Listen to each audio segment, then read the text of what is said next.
What's up? What's up? Hello po sa inyong lahat. Wow. Thank you so much for joining us here. It's your first time.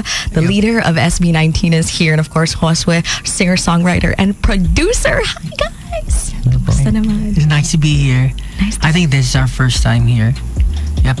Yeah, it's our first time. Kamusta po sa lahat ng nanonood? Sobrang excited yung mga tao sa inyo, guys. As in, wow, bias daw nila nandito. Tapos marami, kinikilig ka ba, Hana? Kasi nandyan sila. O kinikilig at saka nilalamig. So thank you so much for joining us here in Magic 89.9. It's an honor to have you both. Actually, off air, we were already vibing to the song. Parang gusto ko nang mag-shot. Gusto ko ng juice. Pero tubig lang yung nandito sa atin. Bakit ganun yan? Warm up muna. No, but take me to the day that you guys wrote this song. We wrote this song back in 2019. So, that was pandemic. So, wala po kaming magawa nun. And my brother was, he played the music, yung music na Akala. Hindi pa siya Akala dati. Parang, okay, go, kwento. Ano yung first draft? Yung first draft po nun, parang tungkol lang siya sa alak talaga. Pero hindi naman po parang yung wala kang makukuhang mapapala pag binakinggan mo na puro inuman lang. At kumaga ano po yun parang napapadalas kasi inom namin po nun dati nung nag-work pa ako. Pero siya po ako. Ginalaglag ka, oh. Pero ang ginagawa po namin parang nag-uusap-usap palagi ng mga plano sa buhay pero hindi ginagalawan. Parang ganun po yung dating niya. So, yun. Doon po siya nagsimula. Pero, nasulat. When I was listening to the song, usually pag songs about alak or drinking and partying, it's so hype. Pero may lessons yung sa inyo. Bravo. How was it like writing those lyrics? Actually po, kasi po tapos niya na daw po kasi yung kanta na yun. Pero nagustuhan ko yung pagkakaareglo ng kanta, yung music itself. Parang it spoke to me. Tapos sabi ko, baka pwede kong sulatan or i-tweak yung lyrics ng kanta. Pumayag naman po siya. Tapos doon po nabuo yung Akala. Kasi I'm not much of a drinker. So, if maiinom man celebration lang, ganyan, parang one bottle lang, tapos na. Siya po talaga. Hindi na po ngayon. Dati lang yun. Kaya po dun sa lyrics may juice. Kasi madalas, ako po yung taga-ubos ng juice sa mga barkada, ganyan. Pero same lang naman po. Kasi yun naman kapag nag-meet yung barkada, nagkukwentuhan kayo about your plans in life, ganyan, mga pangarap, mga na hindi inaaktuhan, parang ganon. Tapos, yung word na alak, parang tinry po namin i-jumble. Doon po nabuo yung word na Akala. Tapos, yung walwal, mawawala yung problema. Kaya para pong, oh my gosh, ganun po yung dire-diretso po yung pagsulat namin ng kanta. Tapos, even my mom, nag-pitch pa po dun sa lyrics ng kanta. Kasi nadidinig niya po kami. Kasi po sa bahay namin, parang sobrang lang po yung bahay namin sa Cavite, maliit lang po siya. So, lahat po ng ginagawa, pag may ginagawa ka, nadidinig ng buong family mo. Ganun po yung nangyari. Tapos sabi ng mami ko, sobrang negative daw nung kanta. Baka may ma-inspire na yung mga kabataan, di ba? May lyrics doon na parang tingnan mo, patuloy ang pag-ikot ng mundo, kaya itagay mo, bukas babango rin naman tayo, pero di lang sa ngayon. Parang hindi niya gusto yung term na, pero di lang sa ngayon. Sabi niya, baka pwedeng palitan ng darating ang panahon para mas positive yung outlook no ano. So, sabi ko, it makes sense. Sa first verse, yun yung nilagay namin, pero para may development, yung nilagay namin yung suggestion ni Mama. So, nagustuhan ko naman siya and tama naman na dapat if yung positive yung gusto mong marinig or tumating sa mga audience mo. Kailangan may positive outlook po dun sa song. So, I see that. I see that throughout the journey of the song as well. Parang contemplative siya. You're thinking about what's in front of you. And also, I like how you brought up na pag nagiinuman kayo, dami yung sinasabi. Diba? And sometimes it doesn't make sense. Yeah. Diba parang kwentong lasing lang talaga. So I wanted to ask, since we're on the topic here, what's your drink of choice? Or anong akala or alak nyo of choice? Ikaw? Ngayon po, yung grabe. Hard. Wala pa nga. Beer lang po kaya yung hard na rum. Ganun. Rum, Ako naman po, medyo naging sophisticated yung panglasa ko na nasama ako sa mga team. Ngayon po, ang iniinom po namin wine. Pero po before, juice lang. Tapos eventually, parang minsan po merong mga beer lang din po. Yung mga light lang po na beer. I think Kasi depends hindi ko on... kaya eh. Flavored. Madami na tayong trabaho ngayon, tsaka interview, dire-diretso, hindi na pwedeng sa bahay na lang. Tsaka po, mahilig kami magmotor. Kaya konti-konti lang palagi. Oo. Pagka meron po, dapat wag. Hindi Siyempre, all day, wag. wag talaga. All or nothing, joke lang. So, saan yung biyahe niyo when you motor places? Paibay po. Minsan Baguio, Batangas, Tagaytay, ganyan po. Pero dahil nga po busy, hindi naman po makapagmotor palagi. Madalas Cavite lang pag uuwi ng bahay. Pag uwi ng bahay. Uwi lang bahay. Mas masaya yung commute nyo kaysa sa amin, for sure. Merong nakaka-recognize sa inyo, like when you're Ay, on the meron bike. po. Opo. Sinisigawan kayo. Kasi Kids! alam niyo naman po na, di ba, syempre, traffic, ganyan, Yeah. syempre, stay ka. Minsan may nakakuha pa ng pictures, mga Grab driver, ganyan, na makikilala ka. Tapos yung mga nagde-deliver ng food. Tapos minsan yung mga nakasay sa jeep, picturean ka kasi nakikilala ka. Ang cute. May logo eh. May logo yung motor mo. Talaga. May branding naman pala eh. Hindi po, hindi. Hindi yun, yung Isa wala. Ayan, nakilala po. Pero okay lang naman. Parang parte naman yun. Tsaka masaya mag-drive eh. Yeah. Tsaka mas mabilis kayo dadating sa destination. Mas masaya pa. I like how in the entire song we're talking about how kind of it's a little bit dreamier than your usual production. Kasi dati, di ba, gento, determinado. Okay ba? Yeah. Pero Okay ba? iba talaga siya. Siguro Pero yung, iba siya. How did it come about? yung rap style po kasi, I think siya, tsaka ako parang medyo aggressive po yung parehas kami mag-rap. Tapos ito po yung kanta to, talagang parang kumakanta ka lang pero nag-rap ka din. So, ibang-iba rin po siya sa lahat ng mga na-release namin.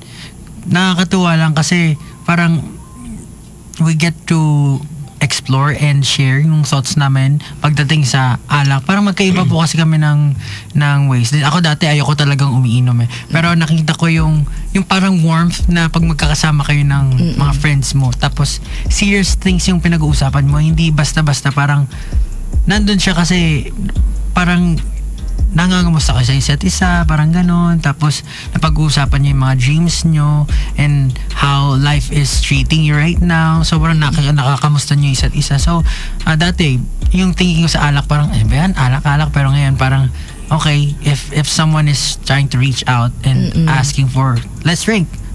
Go ako dyan, tara, punta tayo, usap tayo. Yun naman po yung thinking ko pagdating sa alak. Pero parang feeling ko ganyan din po siya. Ganun lang din po. Tuwing may okasyon lang. Ayun po, puro work na lang eh. Work. Kasi pag old school Pinoy, pag umiinom kayo, parang bulakbol, di ba? Yun yung parang totoo yun. mindset. So I like the shift of, we're doing it socially and it's like a bonding experience. Tapos mas masaya pag kumakanta rin. So may alak ba involved nung kinakanta to? Wala. Pandemic po yung walang mabilan. Pandemic po, bawal. Nakaban pala! As in, ano po yun, gitna ng pandemic. Wow! Kasi nung time po na yan, talagang wala kang magagawa eh. So, yung music, yan po. Doon ko din po nagawa yung song na Ikako ng SB19. So, parang magkasunod po sila. So, naging productive kami ng ano. Yun yung pinaka-productive niya. Parang yun po yung nag-push. Wala kang choice eh. Can I just ask, are there any more songs during the pandemic that was written that can be potentially released in the future? I think, ikaw, may nagawa ka pa na. Pwede. Mostly po puro instrumental lang po yung ano. Kasi dun niya po yung nakita rin sa mga instrumental ko po na nagawa. Parang, meron ka bang ano dyan, mga instrumental dyan? Pag na-check niya po, yun. Pag nagugustuhan niya, sinusulatan niya rin po. Actually, yung first single ko rin po na La Luna, doon ko rin po nasimulan. Kasi po yung time na pandemic, parang doon kami nag-aral or doon namin din-develop yung skills namin in terms sa pagpaproduce po. So, nakapag-produce po ako. Hindi ko pa na-release yung iba, pero naalala ko na ngayon. Meron pala akong mga nagawa. Actually, ako nag-aaral na ako nung college pa lang ako as in. College yun. Nag-aaral ka talaga. I mean, mag-produce. Buti naman. Sa mag-produce po, parang ang gamit ko po nun yung laptop ni mama eh. Galing sa work. Si mama pa tayong key. Siya talaga yung key ng success. How was it like producing and writing songs as brothers? Nag-aaway ba kayo? Or madali masyado kasi memorize niyo ng isa't isa? Hindi po Hindi ko parang, never. parang pag verse mo, bahala ka dyan sa verse mo yan. Kanya-kanya. Opo, parang ganun po So, siya. pero pagdating po sa areglo, gano'n naman parang Ah, bigay ng Input. thoughts, ng input, ganyan. Pero ultimately, syempre, you have to agree on, sa pinaka magiging kalalabasan. And yung mga suggestions naman namin, parang nagugustuhan naman ng bawat isa. So, okay po. Tsaka kami parang, wala, ikaw, mas maalam ka dyan, hindi ikaw dyan. O, ako mas maalam dito. Ganun. You let each other shine. Opo. Tsaka parang, Siya po kasi parang mas naging well-versed siya sa pagpaproduce. Kasi ako po, parang ever since na pumasok ako dun sa industry, parang naubos na yung time ko, dun na yung focus ko. Siya po parang may time siya to learn producing and all. Ako parang medyo humahabol pa lang, pero ayun po, ngayon, siya talaga yung mas maalam po. Mixing and mastering, ganyan po. and very creative in that sense. I'm excited for more music this year. Meron pa ba? I think there will be. I think nasabi ko, nabanggit ko na rin po na sabi ko, gusto ko mag-release, pero hindi dapat gusto lang magre-release ako. Yon! Magre-release ako ng album this year. Exciting. And ayun na, parang yun nga po nasabi ng mga fans na tagal na rin parang 5 taon na 5 taon na ako na sa SB90, na sa industry. And then, syempre gusto ko naman din pumarinig nila yung mga kanta na mga thoughts ko or yung mga pinagdaanan ko sa buhay. Yun po. Thank you so much for sharing your art, both of you. Thank you. Okay po. Would you also plan on collaborating with any other artists this year? Or sino yung dream collaboration niyo? Go. Dream? Actually, pwede international Dito po sa Philippines, siguro po Flo G. Ano pa mga hip-hop. Or Maganda yun. KJ. Sorry, mali. KJ. JK pala. KJ. Killjoy. Mga ganun po na artist. Kasi Maganda yun. hindi lang naman po ako sa hip-hop mahilig. Kahit ano po yan. Basta maganda po yung art na, or yung ginawa ng artist. Ako po parang hindi pumapasok sa isip ko na mga collab. Kasi pag gumagawa po ng kanta, parang iba rin po Pero definitely, yan po yung binanggit ng kapatid ko, yan po yung mga artist na talagang ina-admire namin. Sabay po kasi kami nakikinig din ng music. Kung pinapakinggan niya, napapakinggan ko rin. And Wala nang choice. wala naman choice. Siya yung may aux cord. Pero po sa bahay kasi naka-speaker. kung anong pinapatugtog, yun na rin.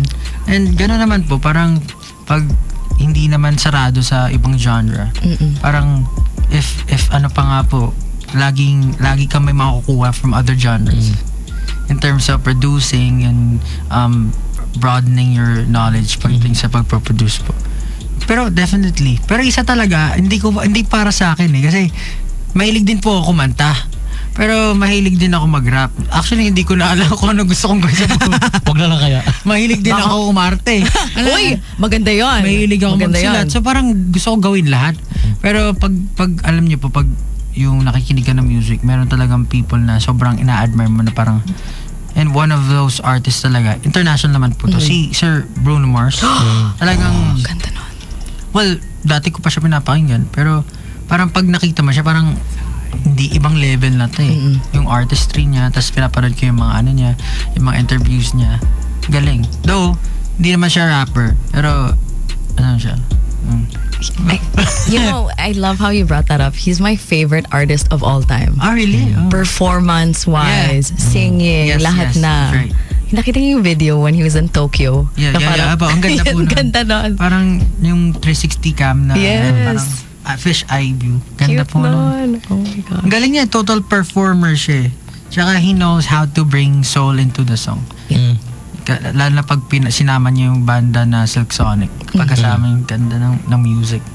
That's another pair that I'm looking forward to this year. Sana may songs pa sila, no? Opo. Wow, thank you so much for joining us here. I heard there's so many listeners on our Facebook page. So hello to our listeners. Hi guys. Hello po. Kinig lang kayo dyan. And also on Twitch. Is there any last words that you'd like to say to all your fans? Last words. Hindi naman sa Last na. ang ano na. naman. Last mo na to. Joke lang. Siguro po, to all the listeners, thank you for supporting Rad Kids, Pablo and Josue. Hopefully po, yung sa mga hindi pa nakakilala sa amin or hindi pa nakakapakinig ng mga songs namin, bigyan niyo po ng chance. Hindi, please listen to it and yeah, sana po may mapulot kayo or magustuhan niyo po yung musika na nilalabas namin. Go. Ayun lang po. Gusto ko lang rin po magpasalamat sa mga sumusuporta sa kanya. Tsaka sa akin po, syempre. Yun lang. Syempre. Ayun. Go. Siguro po this year din magre-release din po ako. So, medyo may aabangan naman po. Yan po, mga hotdog, tsaka 18, tapos sa nanay ko, tsaka sa tatay ko. Kumusta po kayo? I love you. We love Thank you po. Yeah. Yeah. Yeah. We love you in Magic 89.9. Please keep coming back and keep coming out with amazing music. We'd love to add it to the playlist. Nago wild na yung mga tao, di na makahinga ba ma-heart attack. So, please, they are touring all over. So, you have a very busy day. Thank you so much for joining us here in Magic 89.9. We are big fans.